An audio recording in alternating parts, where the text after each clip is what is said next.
My name is Jocelyn Davies and I'm the Chair of the Finance Committee.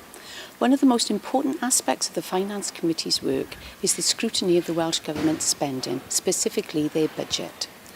Finance affects every aspect of our lives, from whether you've got enough money to buy food or a holiday, to much wider issues such as whether we can afford to run our hospitals and our schools. These are the issues that we as the National Assembly's Finance Committee look at. It's our job to make sure that money is spent wisely and effectively.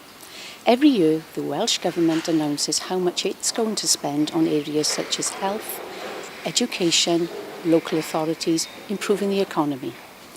In addition, we will be looking at the money spent on capital projects such as small business projects, spending on transport and the environment. This year, the Welsh Government's budget was more than £15 billion.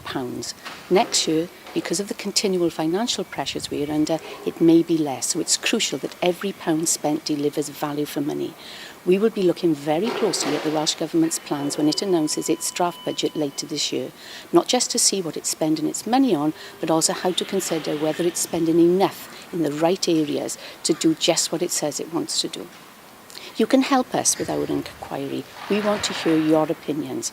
How financially prepared do you think Wales is to deliver the essential services we need? You can find more information about our inquiry on our website and by following us on Twitter.